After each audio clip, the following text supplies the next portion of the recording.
Aujourd'hui, jeudi, le 18 avril de l'an 2024. Alors, une bonne soirée à tous en cette séance 13 de ce cours qui s'intitule Réflexion sur l'Église locale. Donc, une bienvenue à tous. Un gros merci pour le soutien, pour les encouragements, une fois de plus.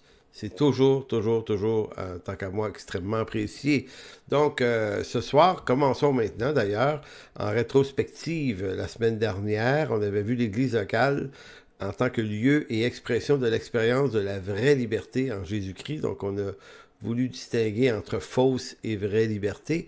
On avait vu ensuite une autre idée, comment présenter Christ et son Église aux hommes dans un monde tel que le nôtre. Donc, le monde change, les siècles changent, mais le message du Christ, lui, reste exactement toujours le même. Maintenant, si le message ne peut pas changer, les siècles changent, donc il y a peut-être une sagesse qui change, qui s'adapte au siècle, mais cette sagesse-là ne peut pas faire violence à la qualité et au contenu du message lui-même. Donc, c'est ce qu'on avait vu la semaine dernière. Ce soir, séance 13, on a un seul thème qui tourne autour d'un personnage que beaucoup connaissent, qui est Dietrich Bonhoeffer, qui a écrit ce fameux livre de la vie communautaire. Donc, vous connaissez probablement ce livre-là si vous l'avez jamais lu, de la vie communautaire. C'est un petit chef-d'œuvre que je trouve absolument extraordinaire. D'ailleurs, j'ai beaucoup d'ouvrages de Bonhoeffer, j'en ai 7-8 juste à côté de moi, je ne vous les montrerai pas, ce serait une perte de temps, mais quand même, vous avez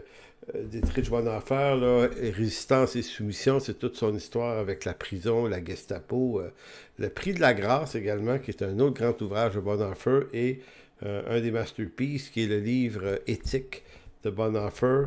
Bref, c'est un personnage qui est extrêmement fascinant dans l'histoire de l'Église récente. Et lui a beaucoup à dire sur l'Église et la communauté. Donc, on va introduire ça de la façon suivante. Une Église dans la réalité du Christ au milieu des siens. Hein? Vous reconnaissez un peu le verbiage de Bonhoeffer. Une Église dans la réalité du Christ au milieu des siens. Donc, l'Église, en quelque sorte, n'a pas besoin de rêveurs dont la piété est au service de leurs ambitions naturelles, nous dira Dietrich Bonhoeffer, mais elle a besoin de serviteurs formés à l'idée de possiblement, à la limite, tout perdre. Donc, dans cet ouvrage-là, il nous ramène à l'ordre de façon très abrupte. Et je tiens à préciser que j'ai bâti tout le contenu du cours en inspiration, en bonne partie sur ce livre-là. Je vais même vous lire quelques textes. Et ce que ça ramène à ma réflexion à moi sur l'Église locale, et c'est pas juste Bonhoeffer qui le dit, ça nous ramène à l'Écriture, et l'Écriture nous ramène à une certaine radicalité de l'engagement du serviteur de Dieu. Donc, c'est beaucoup ceux qui dirigent l'Église qui pourraient être concernés par le sujet ce soir.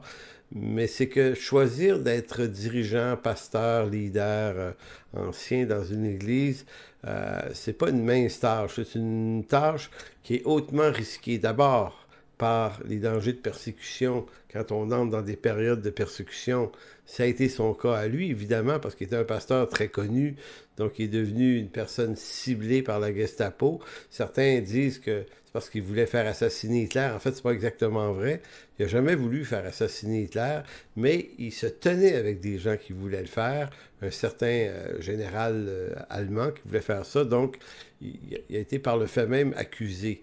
Il faisait évidemment partie d'une église, de l'église qui vivait les choses, qui faisait de l'espionnage. Donc, il y avait des raisons de l'arrêter, mais les accusations formées contre lui n'étaient pas tout à fait exactes, mais il a néanmoins été pendu quelque temps avant la fin de la guerre. Donc, c'est un personnage qui parle de choses et qui les a vécues, qui parle du défi, mais qui l'a relevé pour lui-même. Donc, marcher avec le Christ et représenter l'autorité de cette Église dans notre temps, on devrait le voir à la fois comme un privilège, mais sans sous-estimer le danger qu'on encourt. Et le danger n'est pas vrai pour tout le monde. Dans les périodes de persécution, c'est pas monsieur et madame tout le monde que les autorités vont arrêter. C'est pas tous les chrétiens qui sont persécutés. C'est souvent les plus connus de la nation. Les autorités, on voit ça en Chine, on a vu ça en Russie, on a vu ça en Allemagne et dans plein d'autres pays. On arrête les pasteurs, on arrête ceux qui sont les bergers, parce qu'on ne peut pas arrêter tout le monde, il y en a trop. Les prisons ne pourraient pas contenir tout ce monde-là. Donc, c'est l'engagement à une fidélité et qui n'est pas une fidélité à nos rêveries pieuses, à nous. C'est un engagement fidèle au Christ et à son appel à lui. Et vous allez voir ce soir que ça remet en question. Moi, ça me remue beaucoup le cours que je vais vous donner ce soir. Je vais vous dire des choses. Et je ne suis pas en train de vous dire que moi, je suis au-dessus de tout ça, puis que je maîtrise le contenu. Le contenu, oui, mais la réalité de la chose à vivre, je trouve ça redoutable. Donc, je vous préviens que je vous présente ce cours honnêtement, avec crainte et tremblement. Donc, dans son livre de la vie communautaire que j'ai ici, Dietrich Bonhoeffer nous fait comprendre que l'Église ne nous appartient pas à nous. Elle est l'Église du Christ ressuscité. Nous ne sommes que des disciples à son service et non des leaders au sens populaire et actuel du terme, c'est-à-dire des carriéristes motivés par la réussite qui maîtrisent par l'usage des méthodes et des stratégies habilement conçues pour atteindre les plus hauts niveaux du rayonnement. Aujourd'hui, c'est ça qu'on vend. Dans les collèges bibliques, dans certains cas, mais souvent plutôt aussi dans les églises, dans certaines facultés, évidemment, on enseigne une théologie sérieuse, là. Mais quand même, on présente l'appel du pasteur et du serviteur de Dieu comme un rêve, un grand leadership, rencontrer ses objectifs dans la vie, puis rentrer dans une énorme destinée, puis il y a toute la prospérité pour certains, le miraculeux pour d'autres. Donc, on nous présente ça sous les angles les plus embellissants, les plus extraordinaires.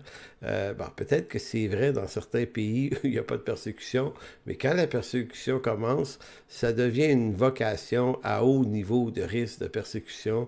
Donc, ceux qui s'engagent en quelque chose de sérieux et on devrait, je pense, former les jeunes disciples qui veulent rentrer dans ce type de carrière à la réalité de la parole de Dieu. Vous allez voir, la parole de Dieu est très, très, très contraignante pour le serviteur de Dieu. Et c'est pas comme si c'était simple, hein?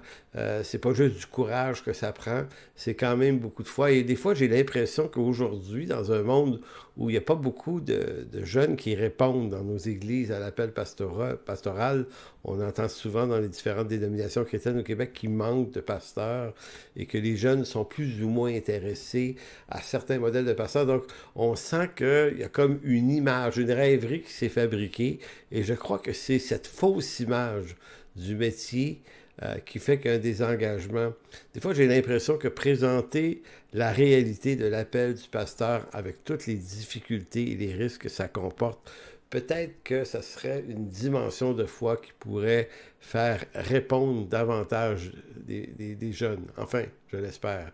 Donc, pour Bonhoeffer, seul le Christ est la tête de son Église, qu'il choisit pour sa destinée à lui, qu'il appelle pour sa mission, son message, et qu'il appelle à prendre le risque de tous les dangers qui accompagnent sa destinée. Donc, Jean 15,16, qui est un texte que j'ai déjà mentionné, mais qui est mentionné ici, « Ce n'est pas vous qui m'avez choisi, dit Jésus, mais moi que je vous ai choisi, je vous ai établi pour que vous alliez, que vous portiez du fruit, et que votre fruit demeure afin que ce que vous demanderez au Père en mon nom, il vous l'accorde. » Donc, vous avez vu ici le côté prometteur. Je vous ai choisi, vous allez porter du fruit, votre fruit demeure, ce que vous allez demander, mon Père va vous l'accorder. Donc, si on se résumait à ce texte-là, on dirait, hey, quelle belle carrière, ça va bien se passer. Mais en réalité, quand on veut réfléchir sur la doctrine ou la théologie d'un sujet biblique, il faut quand même faire le tour des différents angles. Donc, la mission de l'Église ne consiste pas à trouver des bons prospects, au charisme indéniable des prospects susceptibles d'attirer des foules. Non, non, la mission de l'Église et de Jésus-Christ qui lui impose cette mission, c'est de trouver des serviteurs qui vont peut-être souffrir, qui pourraient voir mourir dans certains pays, c'est ce qui est arrivé à travers l'histoire, et qui seraient prêts à souffrir, peut-être même mourir pour préserver et défendre le nom de Christ. C'est pas rien, là. Et vous voyez dans Acte 9, et là on pourrait dire, ouais, mais c'est une exception, c'est juste l'apôtre Paul qui s'est fait dire un truc comme ça, mais souvenez-vous que quand Paul se convertit sur la route de Damas, il se retrouve à Damas ensuite chez le serviteur qu'il reçoit, et le Seigneur lui parle. Tu sais, c'est Ananias, si ma mémoire est bonne, là, mais bon. Et le Seigneur, Acte 9,15, va lui dire, mais le Seigneur lui dit, va, car cet homme est un instrument que j'ai choisi pour porter mon nom devant les nations, devant les rois et devant les fils d'Israël. Et je lui montrerai tout ce qu'il doit souffrir pour mon nom. Moi, cette phrase-là, elle m'interpelle depuis que je suis sauvé. Je me suis dit, quand j'ai lu ça, puis j'ai commencé à prendre conscience de la nature de mon appel à moi, qui était celui d'être pasteur, je me suis dit, OK, Dieu ne cache pas à son serviteur tout ce qu'il devra souffrir en son nom, et lorsqu'on lit le livre des Actes, on a une bonne idée des souffrances qu'il a dû endurer, et certaines de ses lettres ont été écrites en prison. Donc, on comprend que ça vient avec. Maintenant, on pourrait dire, ouais, mais c'est exceptionnel à Paul. Non, en fait, pour la plupart des disciples et des apôtres, ils sont morts persécutés, évidemment. Et dans l'histoire de l'Église, ben, il est mort des centaines de milliers de personnes pour leur foi. Donc, on devrait, nous, au 21e siècle, à l'aube d'un monde qui de plus en plus s'éloigne du christianisme et de ses valeurs, même en Occident, on sent bien monter une forme d'intolérance de plus en plus difficile. Et ça pourrait nous amener, on ne le souhaite pas, là, mais ça pourrait nous amener à entrer dans des périodes extrêmement difficiles. Donc, pour moi, là, tous ces textes-là sont importants. Parce que si on ne se fait pas une tête sur comment on fait face à la persécution avec toute la hauteur et la noblesse que nous ont montré les apôtres, eh bien, on va réagir en imbécile, on va réagir en réaction, on va réagir nous-mêmes avec violence, comme on a vu pendant la pandémie, certains pasteurs qui ne toléraient pas d'être en arrestation, mais qui montraient dans leur arrestation un très, très, très mauvais modèle de disciple de Christ. Alors que les apôtres ont vécu ça avec beaucoup, beaucoup de noblesse, donc ils étaient capables d'absorber le choc avec joie. C'est fort, là. C'est avec joie qu'ils vivaient ça. Ils se voyaient comme jugés dignes par le Seigneur de subir des tourments pour lui en son nom. Donc, c'est pour ça que la mission de l'Église n'est pas de faire tout en son pouvoir pour ne pas se faire haïr. C'est pas de chercher les problèmes non plus, évidemment, mais sa mission est de vivre et prêcher l'Évangile au risque de se faire haïr. Donc, Jean 15, retournez là, on a vu le verset 16 tout à l'heure qui disait « Je vous ai choisi, vous allez porter du fruit, ce que vous allez demander à mon Père en mon nom, il vous le donne. » Mais le texte continue. 2 versets plus loin. « Si le monde vous haït, sachez qu'il m'a haï, verset 18, avant vous. » Verset 19. « Si vous étiez du monde, le monde aimerait ce qui est à lui. Mais parce que vous n'êtes pas du monde et que je vous ai choisi du milieu du monde, à cause de cela, le monde vous hait. Souvenez-vous de la parole que je vous ai dite, le serviteur n'est pas plus grand que son maître. S'ils m'ont persécuté, ils vous persécuteront aussi. S'ils ont gardé ma parole, ils garderont aussi la vôtre. Mais ils vous feront toutes ces choses à cause de mon nom, parce qu'ils ne connaissent pas celui qui m'a envoyé. » Donc, vous entendez cette parole quand même assez dure. Le Seigneur dit, les gars, ça va brasser, là. Puis moi, je vous forme. Je vous le dis d'avance. Voulez-vous continuer? Eh bien, il n'y en a pas un qui a démissionné. Ils sont restés. Pourquoi? Parce qu'ils sont appelés. C'est un appel inconditionnel. Le Seigneur ne leur a pas donné le choix. Finalement, voulez-vous abandonner? Ils sont tous restés et ont fait face courageusement au danger et sans doute avec crainte et tremblement. C'était pas amusant, puis c'était pas facile. Maintenant, ma question à moi, souvent, je me demande, comment se fait-il qu'on ne s'intéresse pas à ces sujets-là aujourd'hui? dans nos églises, dans la formation de disciples, et spécialement ceux qui veulent aller dans l'œuvre, de leur dire, regarde, c'est peut-être ça qui pourrait arriver. Peut-être pas, on ne le souhaite pas, mais ça pourrait arriver. Et on va se préparer, on va se former à ça. Parce que l'intérêt de se former à ça, c'est que ça vient nous creuser une piété puis une relation avec Dieu beaucoup plus profonde que l'évangile de prospérité où on entend ces prédicateurs toujours parler de succès, de victoire, de triomphe, de richesse, de bénédiction, de miracle. C'est quelque chose de très, très, très attirant.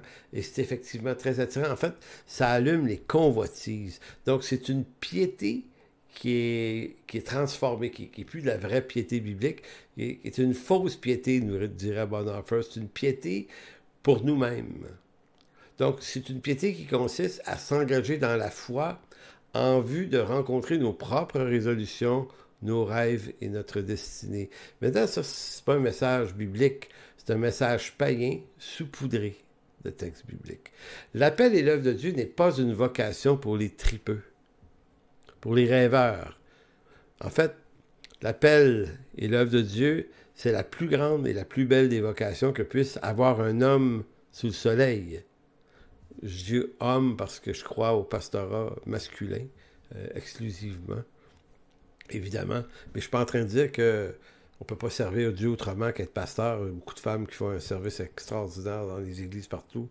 C'est pas contre les femmes, je le dis. J'essaie juste de rester, écoutez, concrètement biblique. Donc, ce n'est pas en vue d'être prospère, ce n'est pas en vue de rechercher que le surnaturel, comme le soutiennent de nombreux faux prophètes. Non, l'œuvre et l'appel de Dieu, c'est une vie passionnante et tout à la fois difficile, voire souffrante, qui implique de trouver par tous les moyens de rester fidèle à l'intention du Christ. Donc, si on ne veut pas être persécuté, bon, on a juste à transformer le message, par le tourner en quelque chose de successful. Mais si on veut garder le message de l'Évangile tel qu'il est, ça pourrait brasser, puis c'est comme ça.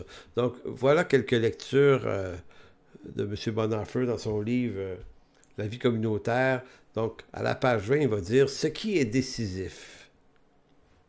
Et là, je vous invite à vous concentrer, là, parce que c'est du condensé. Là. Ce qui est décisif, ce qui fonde vraiment notre communauté, ce n'est pas ce que nous pouvons être en nous-mêmes, avec toute notre vie intérieure et toute notre piété, mais c'est ce que nous sommes par la puissance du Christ. Donc, je parle de piété ici. Notre communauté est constituée seulement par l'acte rédempteur dont nous sommes l'objet, et cela n'est pas vrai seulement au début, en sorte qu'il pourrait encore s'y ajouter par la suite un nouvel élément, mais cela demeure vrai pour tout le temps qu'elle dure et pour l'éternité. Donc, en évoquant la puissance de Christ, ici, Bonhoeffer fait référence à l'autorité de Christ, l'intention de Christ pour son Église. Ça doit rester, notre intention doit être littéralement en phase avec la sienne. Nous devons, dit-il, renoncer sans espoir à l'obscur sentiment qui, dans ce domaine, nous fait toujours désirer quelque chose de plus. D'autre mot, de plus que ce que le Christ veut. Vouloir davantage que ce que le Christ a établi entre nous, ce n'est pas désirer une fraternité chrétienne, c'est s'en aller à la recherche de je ne sais quelle expérience communautaire inédite qu'on pense trouver dans l'Église parce qu'on ne les trouve pas ailleurs. C'est introduire dans la communauté chrétienne le trouble qui est le ferment de ses désirs. C'est ici que la fraternité des croyants court les plus graves dangers, et cela dès les premiers jours. L'intoxication par l'intérieur provoquée par la confusion entre fraternité chrétienne et un rêve d'une communauté pieuse par le mélange de nostalgie communautaire. Donc, si on comprend le discours de Bonhoeffer, on comprend que l'intention qui est derrière votre appel et mon appel, c'est d'avoir une vraie piété qui consiste à rester attaché à Christ dans une communion avec lui pouvant mener vers les souffrances. C'est une communion, la piété, là, c'est souvent une communion, un rapprochement avec Dieu qui vient lutter contre nos convoitises, nos désirs, nos rêves, et qui nous importe, qui nous amène à y renoncer. La communion avec Dieu, c'est beaucoup de dépouillement. C'est beaucoup là qu'on apprend à distinguer entre ce qui vient de nos passions pour l'œuvre de Dieu, à ce qui nous passionne qu'on voudrait faire, mais qui n'est pas invité par le Christ. Donc, il faut faire le tri entre ce qui est bon et ce qui est bon. C'est ça la difficulté.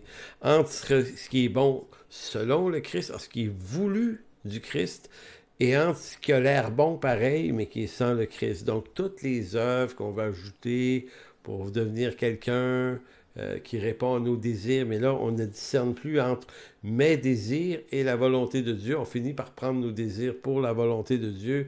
Si vous êtes sauvé depuis longtemps, vous comprenez exactement de quoi je parle. Donc, le piège de la communauté pieuse est le piège qui nous entraîne à redéfinir pour nous-mêmes le sens de la piété en fonction de l'activité qui valorise et rehausse l'estime de nous-mêmes au regard des autres. Donc, vous voyez, c'est une piété pour nous-mêmes. C'est une piété, en d'autres mots, ce qu'on sait faire de bon, ce dans quoi on a du succès dans notre Église, qui a l'air biblique, ça devient notre activité et on définit la piété à travers notre activité. Donc, c'est comme si on volait à l'Écriture le vrai sens de la piété. C'est fou, hein? Donc, est pieuse la communauté chrétienne qui fait ce qui doit être fait pour être décrite comme pieuse par ses membres, à elle, mais aussi par le regard d'un christianisme plus général qui ne sait plus dire qu'est-ce que la piété au sens biblique. Donc, on voit ça dans nos églises, on a des projets, puis on va considérer que les vrais de vrais, là, hein, la crème de la crème, c'est ceux qui embarquent dans notre activité. Eux autres, c'est des chrétiens sérieux. Donc, on assure, ou si on veut, on assume la piété par un activisme. Donc, on ne voit plus la piété comme la richesse intérieure d'une communion avec Dieu, qui est peut-être un peu moins criarde et moins silencieuse, plus silencieuse. Donc, de nos jours, la piété chrétienne ne se reconnaît plus dans la modestie d'une vie intérieure qui s'abreuve des richesses d'une communion avec Dieu en sa parole. Non, non, on la reconnaît davantage dans l'activité fiévreuse des œuvres qui la font paraître pour la seule gloire de ceux qui l'incarnent. Certes, nous dirons que notre richesse est le Christ, mais à la condition que le Christ nous donne ce qui est nécessaire à notre rayonnement. En d'autres mots, on prie pour que Dieu nous donne ce qui est nécessaire pour qu'on ait l'air pieux et rayonnant en son nom. Mais c'est de la convoitise, au fond. Sinon, si Dieu ou si Christ ne répond pas en initiant nos projets, on va y faire pareil. C'est comme ça qu'on fait. Sinon, nous trouverons bien quelques bonnes idées, quelques beaux projets qui nous feront paraître pieux par un rayonnement que nous dirons venir de lui. Parce qu'on n'est pas assez imbécile pour dire non, non, ça, c'est pas du Seigneur, c'est moi qui veux faire ça. Non. Tous les pasteurs, tous les propagandistes de vision et de projet vont vous dire le Seigneur le veut. Le Seigneur me l'a montré. Et là, vous savez, nous, faibles brebis, on écoute ça et on se dit, mais qui suis-je pour m'objecter à la volonté de Dieu si Dieu a parlé de bien de vrai? Mais des fois, ça fait aucun bon sens, mais on n'ose pas remettre en doute. Et des fois, on devrait dire, attends, wow. Qu'est-ce qui nous dit que ce que tu veux faire, c'est pas du domaine de ta convoitise? Donc, qu'est-ce qui permet d'aller sonder ces trucs-là? C'est creuser la piété dans la prière, dans la recherche de Dieu. Des fois, je dis dans l'agonie. Creuser et finir par donner le truc au Seigneur, le mettre sur l'autel, puis d'avoir le courage de dire, Seigneur, ce que j'aimerais, là, ce que je présente, mon projet, là, je l'abandonne à tes pieds. Et c'est toi qui vas ressusciter ça. Je prends le risque que parce que je te le donne, je ne le retrouverai pas. Et si vous êtes dans une belle relation avec Dieu, c'est ça que j'appelle le renoncement et le dépouillement qu'on ne peut vivre que dans la profondeur d'une relation avec Dieu.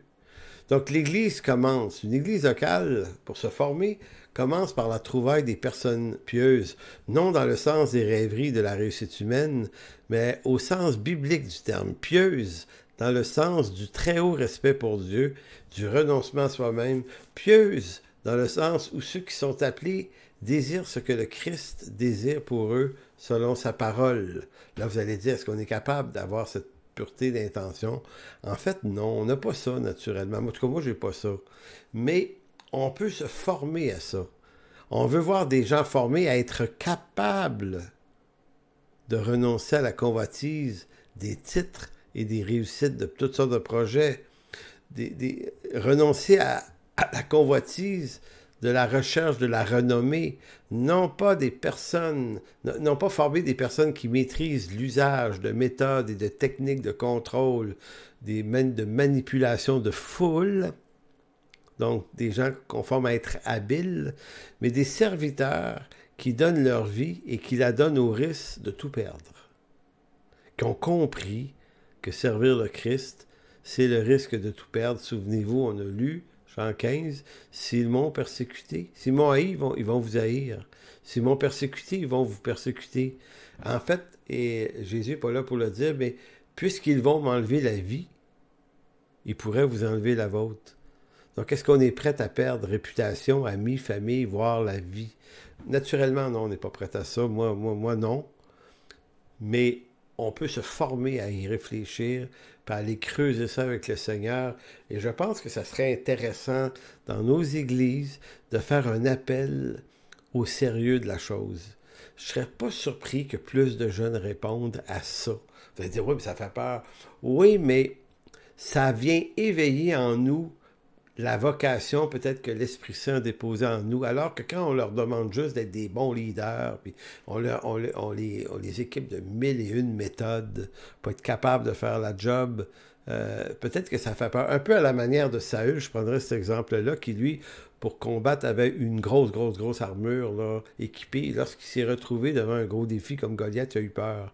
Alors que vous avez le petit David, là, pieux, homme de Dieu dans les champs de ses brebis, qui est prêt à s'attaquer à un ours, mais un lion, qui allait toucher une brebis, qui lui, on a voulu passer l'armure, hein, l'armure de Saül. Il s'est dit, ben là, voyons donc, ça me fait pas.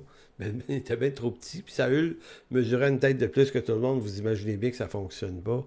Et pourtant, David dit, non, il dit, je vais y aller. Je vous transforme un peu l'idée. Je vais aller avec ma piété habituelle.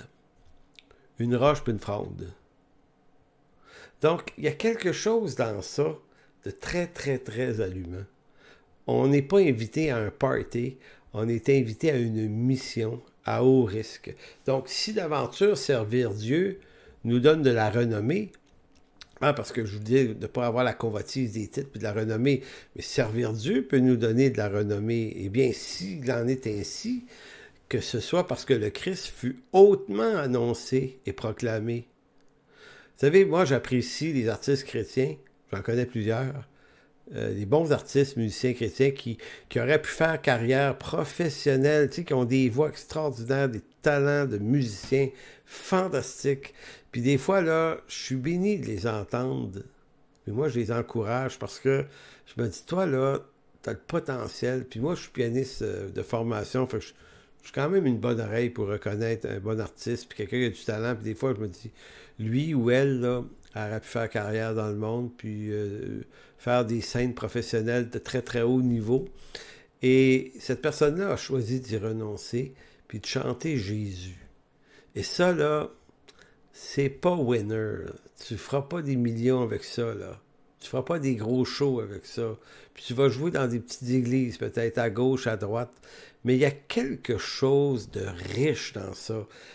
Il y a le Seigneur qui va donner au centuple à ceux qui lui ont redonné un talent qu'ils avaient, puis qui ont dit, moi, là, je ne viendrai pas contaminer ce que Dieu m'a donné à chanter n'importe quoi. Je vais chanter les grandeurs de Dieu. Donc, je sais que ce que je suis en train de vous dire, c'est un discours qui est à contre-courant du discours qui est généralement entendu dans nos milieux chrétiens, dans nos églises, et notamment qui n'est pas populaire, même chez les formateurs, parce que les formateurs se disent qu'il n'y a tellement pas beaucoup de candidats qu'on va essayer de leur rendre ça le plus attirant, attrayant possible. Mais en même temps, je pense qu'on est perdant en rendant cet appel-là attrayant. Il est attrayant, cet appel-là. Il est béni, il est riche de la bonté, de la grâce et des manifestations de Dieu, certes, mais il est risqué. C'est du renoncement, c'est du dépouillement. Donc, comme formateur de disciples, je crois qu'on doit revenir à la source du vrai message de l'Évangile. Je parle du vrai message au sens qui consiste à la formation des disciples. C'est un appel à risque. Vous savez, un peu plus tôt, j'ai lu le texte de Jean 15, verset 18. Là, s'ils m'ont haï, ils vont vous haïr. Dans Matthieu 10, et dans Matthieu 19, il y a deux textes. D'abord, Matthieu 18, verset 39. C'est un texte où Jésus avait dit que tu ne peux pas préférer ton père, ta mère, ton frère, tout ça. Il le dit à deux fois dans l'Évangile de Matthieu, mais au chapitre 10, verset 38, il dit « Celui qui ne prend pas sa croix et ne me suit pas n'est pas digne de moi. Celui qui conservera sa vie la perdra, et celui qui perdra sa vie à cause de moi la retrouvera. » Donc, si vous êtes de ceux qui avaient sacrifié un talent extraordinaire, puis vous l'avez réservé pour le Seigneur, vous allez être bénis et récompensés par le Seigneur, soit dans cette vie, mais tout autant dans la prochaine et encore plus richement dans la prochaine. C'est idem pour des prédicateurs, des pasteurs. Vous auriez pu avoir une extraordinaire carrière. Vous avez peut-être des charismes et des talents dans toutes sortes de trucs. Vous auriez pu être riche. Vous avez choisi un salaire pastoral qui est souvent très bas. Eh bien, vous n'avez rien perdu, vous allez tout retrouver. Tu sais. En Matthieu 19, versets 29 et 30, Matthieu 19, 29 et 30, « Et quiconque aura quitté à cause de mon nom ses frères, ses sœurs, son père, sa mère, sa femme, ses enfants, et ses terres ou ses maisons recevra le centuple. Il héritera la vie éternelle. Plusieurs des premiers seront les derniers, plusieurs des derniers seront les premiers. » Donc ici, là... ce texte-là n'est pas une incitation à la négligence des gens de nos familles. D'autres textes vont venir nous montrer que c'est important pour les parents là, d'être présents dans la vie de leurs enfants. Puis mari, aimez vos femmes, femmes, aimez vos maris. Bref, tout le rapport est important. L'apôtre Paul va dire qu'on doit s'occuper de nos parents dans leur vieillesse. Donc Jésus n'est pas en train d'annuler ça. Ce qu'il est en train de dire, c'est quelle va être la priorité dans nos vies. Ce n'est pas une incitation à mépriser les gens de nos familles dont il est question ici, c'est plutôt l'idée que le Christ et sa parole passent avant les exigences et les pressions des gens de nos familles. C'est quand même le Christ d'abord qu'on doit servir. Voyez-vous que je me souviens avoir souvent dit à des gens quand j'étais à l'église de Saguenay, là, surtout au début des années 90, beaucoup de gens se faisaient inviter dans des brunchs le dimanche, en famille. Puis là, ben, il y avait des gens qui disaient « Ouais, mais tu sais, moi, c'est ma famille, ils font de la pression, il faudrait que j'y aille. » Puis ils me demandaient ce que j'en pensais, puis moi, je leur disais pas de ne pas y aller ou d'y aller. Je leur disais « Ben, c'est parce que si tu commences à céder aux exigences et aux pressions de ta famille, ben c'est eux qui vont devenir ton Dieu, puis c'est eux que tu vas être au service de la pression qu'ils te font tout le temps, tu vas essayer de leur plaire à eux. » Maintenant, moi, je crois qu'on doit plaire au Christ, même si ça dérange les gens de nos familles. Ma femme et moi, on a fait un pacte avec le Seigneur il y a longtemps. C'était que le dimanche, c'est l'Église. On ne décide pas ça chaque dimanche. Non, on ne décide pas ça à chaque dimanche. On a décidé une seule fois que le dimanche, ça allait être ça dans nos vies. Et on n'a jamais arrêté. Même dans la période de crise, il y a 5 ans que j'ai traversé, le dimanche d'après, on était dans une église. Parce que c'est le Christ qui le veut. Donc, une des raisons pour laquelle plusieurs familles d'églises ont de la difficulté et de la misère à trouver de la relève dans leurs églises est peut-être dû au fait qu'on ne cherche pas ceux que le Christ appelle à son service. On cherche plutôt des jeunes, des bons jeunes, qui ont des charismes humains et naturels suffisamment évidents qui pourraient permettre à l'Église de maintenir un confort par une bonne gouvernance dans la tranquillité en vue d'une simple croissance on cherche des leaders capables de produire du rendement. Puis un bon ouvrier va produire du rendement. C'est pas le rendement qui est le problème, mais c'est le rendement pour les mauvaises raisons. Un berger, c'est quelqu'un qui donne sa vie pour ceux qui sont là. C'est pas un globe-trotteur, c'est pas un banquier qui cherche de la croissance numérique absolument ou de la croissance financière dans l'Église. On cherche de la croissance spirituelle. Donc, c'est tout ça. Donc, si on invitait, plutôt que de chercher des super leaders capables de créer par la méthode et des techniques, de maîtrise de foule et de communication, on leur apprend tellement bien faire ça qu'on se dit, hey, lui, c'est un bon cheval. Moi, aujourd'hui, je préfère remiser sur quelqu'un qui a peut-être moins de charisme, mais beaucoup plus de profondeur. Quelqu'un qui comprend le prix à payer, quelqu'un qui comprend que ça pourrait être souffrant, quelqu'un qui comprend, qui fait découvrir que le Christ est avec lui dans les souffrances du truc, quelqu'un qui comprend que peut-être sa réputation va passer au tordeur, peut-être que ses vieux chums vont dire « Toi, t'es trop religieux », peut-être que ta famille va te trouver trop religieux. Bref, on cherche des gens de profondeur. Et je répète encore, si l'appel était lancé pour rechercher ce genre de personnes-là, peut-être qu'il y en a qui ne répondent pas en ce moment, qui tout à coup diraient « OK, ils ont déjà un appel du Seigneur, ils le savent probablement dans leur cœur. » Puis quand ils entendent la précision de l'appel, peut-être que là, ils vont répondre, alors que ce à quoi on les invite, là, d'être des gestionnaires, littéralement, ça ne les appelle pas, ça. Donc, il faut qu'ils soient appelés par le Christ. Il faut que nous, on confirme par la réalité du Christ et de la vraie gouvernance de son Église à lui. Donc, moi, je crois qu'il faut plutôt chercher ceux que le Christ appelle vraiment, ceux qui n'ont pas, à première vue, tout ce qu'il faut pour attirer nos regards. Je rajouterais de M. Bonhoeffer le texte suivant. Ça, c'est à la page 22-23 du même livre.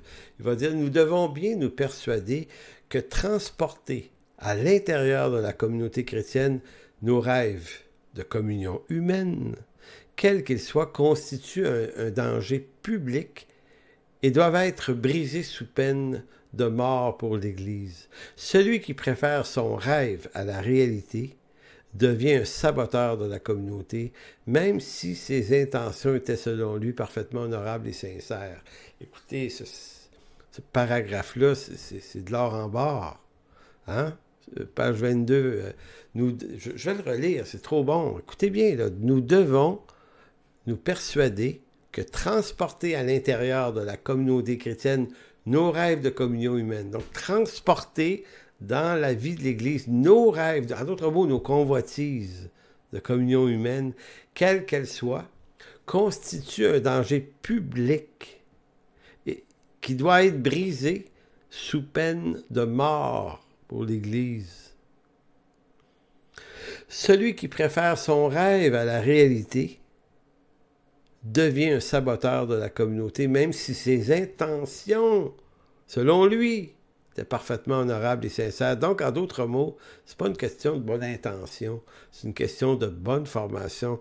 Donc, je vous dis, il faut réapprendre à réfléchir sur ce que l'Écriture nous donne comme avertissement sur le prêt à payer et se convaincre, par la grâce de Dieu, qu'il puisse nous amener dans cet état d'esprit et se dire, on entre peut-être dans une période difficile de l'histoire de l'Église maintenant, on va devoir apprendre à absorber cette réalité-là, à la voir venir, puis en ne souhaitant pas qu'elle vienne, mais si les persécutions doivent venir, ben, on l'aura su, on aura entendu l'Écriture nous dire, on aura ce souvenir du Christ qui nous dit, s'ils m'ont haï, ils vont vous haïr. S'ils m'ont persécuté, ils vont vous persécuter. On doit se souvenir de cette affirmation que Dieu donne à Ananias en vue de Paul en disant « Je lui montrerai tout ce qu'il devra souffrir en mon nom ». Et se nourrir de cette idée-là, se préparer à cette idée-là, parce que c'est de la piété, de la juste piété ici. Ça continue à la page 23. Bonhoeffer ajoute « Dieu est la rêverie pieuse ». En d'autres mots, c'est pas la piété qu'il déteste, c'est la rêverie pieuse. C'est pas pareil. Pourquoi? Parce qu'elle fait de nous des êtres durs et prétentieux. Elle nous fait exiger l'impossible de Dieu, des autres et de nous-mêmes. Au nom de notre rêve, nous posons à l'Église des conditions et nous nous érigeons en juges sur nos frères et sur Dieu lui-même.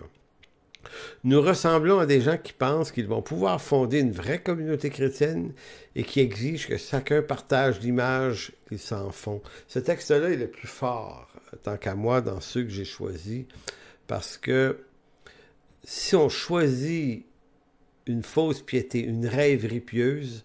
Donc, on va vouloir amener l'Église dans nos désirs et nos projets, nos intentions. Évidemment, il va toujours avoir de la Bible là-dedans, donc ça va toujours sembler être de Dieu. Mais comme pasteur, là, quand on commence à présenter ça, on ne se visite pas soi-même pour valider les vraies motivations profondes. Pourquoi on veut tellement que les gens embarquent dans tel et tel projet?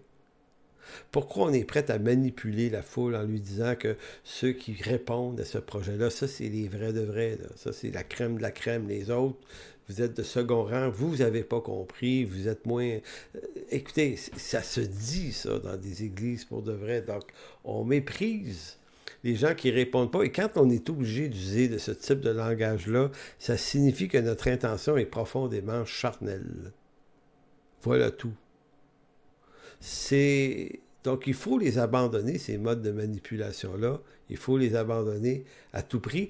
Mais pour les abandonner, il faut avoir appris à s'exposer à quelque chose qui s'appelle l'œuvre de l'Esprit Saint, qui par la prière et la communion avec Dieu vient déconstruire nos convoitises, puis nous dire, regarde, ce beau projet-là que tu veux faire en mon nom, qui est un projet d'évangélisation ou un projet de ceci, de cela, que toi tu te dis, hey, ça va être extraordinaire, Dieu va bénir. En fait, ça vient pas de nous, ça vient de toi, ça. C'est toi qui veux faire ça. Nous, on t'a pas demandé de faire ça. Oui, mais Seigneur, on va le faire en ton nom, ça va être extraordinaire, tu vas voir, les gens vont venir à toi. Le Seigneur dit, non, non, c'est moi qui attire les gens à moi, là. Je me sers de gens humbles. Donc, il faut apprendre à vivre cette humilité. Donc, c'est pour ça qu'il va dire, lui, que quand on est dans nos rêveries pieuses, bon, on demande à Dieu l'impossible. Il n'y a rien d'impossible à Dieu, mais on demande à Dieu de le faire. Hein? On fait pression sur l'Église, on fait pression sur les autres, on se fait pression sur nous-mêmes, on se fait des burn-out avec ça. Au nom dit de notre rêve, nous posons à l'Église des conditions et nous nous érigeons en juges sur nos frères, sur Dieu et nous-mêmes. Nous ressemblons à des gens qui pensent qu'ils vont pouvoir fonder une vraie communauté chrétienne et qui exigent que chacun dans la communauté partage l'image qu'ils s'en font. C'est tout le point là, ce soir. L'image qu'on se fait. C'est quoi l'image que je me fais de la piété, moi? De la maturité des gens dans mon église? Est-ce que je me dis, OK, la maturité, ça ressemble à ce que je désire qu'on fasse? Si je fais ça, si je dis ça, je suis un usurpateur. Aussi simple que ça. Donc la piété n'a pas à être selon l'image que je m'en fais. La piété doit rester à l'image de ce que le Christ veut qu'elle soit. Donc, on recherche malheureusement des leaders qui correspondent à l'image que l'on se fait de ce que devrait être l'Église selon nos aspirations postmodernes, selon un esthétisme que nous estimons aujourd'hui nécessaire à la réussite, car pour nous, la réussite est bien souvent numérique, bien plus que spirituelle. Donc, on est prêt à transformer un peu le message, hein, en adoucir les angles, certains textes qui parlent de jugement. Dieu juge, oui, Dieu juge. Il y en a, vous dites, Dieu ne te juge pas. Dieu te juge. Si tu ne te tournes pas vers lui, puis tu ne renonces pas à toi, Dieu te juge. Dieu juge. Dieu nous aime, oui. Évidemment, mais il n'aime pas le péché. Il n'aime pas notre résistance, il n'aime pas nos rébellions. puis il n'aime pas notre insoumission. Donc, il nous appelle à lui, il nous appelle à plier le genou. Et comme serviteur de Dieu, ben, j'ai pas essayé de faire entrer les gens dans un esthétisme particulier. Vous savez, j'avais des discussions dernièrement avec des pasteurs d'expérience de différentes familles d'églises. On s'intéresse à ça, notre église, on essaie de réfléchir à la relève, toutes ces questions-là en ce moment. Fait qu'on questionne. Puis, tu sais, je me retrouvais devant deux définitions complètement différentes. Un certain pasteur qui a eu beaucoup d'expérience et d'influence disait, ben, il faut que les nouvelles églises renoncent aux habits cravates, puis renoncent à un certain esthétisme qui est dépassé. Les jeunes ne veulent plus ça aujourd'hui. Si on veut attirer les gens à l'église, il ne disait pas de transformer le message. Lui, il est fidèle au message, mais il faut créer un esthétisme artificiellement constitué pour rendre ça attirant. Sinon, ça ne marchera pas. Et un autre, d'une autre famille, me dit, je n'étais pas tout seul, il dit, en fait, non. Il dit, c'est pas la tenue vestimentaire. Il dit, les jeunes ne sont pas nécessairement dérangés avec un pasteur qui porterait une cravate puis un habit. En passant, j'en porte pas moi-même, là, mais je veux dire, pour lui, là, il dit, c'est pas ça. C'est pas... Les jeunes n'ont pas besoin absolument de boucanes et de shows de lumière avec de la grosse musique. Il y en a qui recherchent ça. Ceux qui recherchent ça, on comprend que c'est pas sérieux, là. C'est pas une relation profonde avec Dieu. On recherche une ambiance, une atmosphère. En d'autres, on se pourrait rechercher l'enseignement et l'Évangile et sa richesse. Ça devrait être ça, la priorité. Maintenant, lui, c'était beaucoup plus intéressant. Il dit, les jeunes qui sont sérieux dans la foi, eux autres, ils ne cherchent pas un esthétisme quelconque.